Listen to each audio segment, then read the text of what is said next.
IPL 2025ನ ಮೊದಲನೇ match RCB versus KKR ಇಂದು ಅಂದರೆ ಮಾರ್ಚ್ 22 ಈಡನ್ ಗಾರ್ಡನ್ನಲ್ಲಿ. Eden garden high scoring ground ಆಗಿದ್ರೂ ಕೂಡ ಲಾಸ್ಟ್ ಓವರ್ಸ್ಗಳಲ್ಲಿ ಸ್ಪಿನ್ನರ್ಸ್ಗೆ ಸಾಥ್ ಕೊಡೋ ಸಾಧ್ಯತೆ ಹೆಚ್ಚಿದೆ. ಆದರೂ ಕೂಡ ಬ್ಯಾಟ್ಸ್ಮನ್ಸ್ ಆರಾಮಾಗಿ ರನ್ ಸ್ಕೋರ್ ಮಾಡ್ಬೋದು. ಆನ್ ಪೇಪರ್ಸ್ ಎರಡು ಟೀಮ್ ಕೂಡ ಸಾಲಿಡ್ ಆಗಿದೆ, ಆದರೆ ಒಂದು ಸ್ವಲ್ಪ KKR ಸ್ಟ್ರಾಂಗ್ ಆಗಿದೆ ಅಂತ ಹೇಳ್ಬೋದು.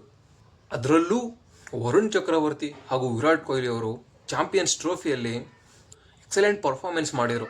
ಅದೇ ಫಾರ್ಮ್ನ ಇಲ್ಲೂ ಮೇಂಟೈನ್ ಮಾಡಿದ್ರೆ ನಾವು ಒಂದು ರೋಚಕ ಪಂದ್ಯ ನೋಡ್ಬೋದಾಗಿದೆ. ನಾವು ಹೆಡ್ ಟು ಹೆಡ್ನಲ್ಲಿ ಲಾಸ್ಟ್ 5 ಮ್ಯಾಚಸ್ ನೋಡಿದಾಗ RCB ವರ್ಸಸ್ KKRನಲ್ಲಿ RCB KKR ಮೇಲೆ ಕಂಟಿನ್ಯೂಸ್ ಆಗಿ 4 ಮ್ಯಾಚ್ ಸೋತಿದೆ. ಅಂದರೆ RCB 2022ರಲ್ಲಿ ಕೊನೆಯದಾಗಿ ಗೆದ್ದಿದ್ದು. ಅದಾದಮೇಲೆ 23 ಮತ್ತು 24ರಲ್ಲಿ RCB KKR ಮೇಲೆ ಗೆದ್ದಿಲ್ಲದೆ ಇರೋದ್ರಿಂದ ಈ ಮ್ಯಾಚ್ RCBಗೆ ರಿವೆಂಜ್ ತೀರಿಸ್ಕೊಳ್ಳೋದಕ್ಕೂ ಹಾಗೂ 2 ಪಾಯಿಂಟ್ಸ್ ಗಳಿಸೋದಕ್ಕೂ ಇಂಪಾರ್ಟೆಂಟ್ ಆಗಿದೆ.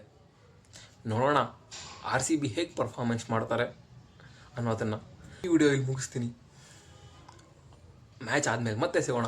Thank you and subscribe.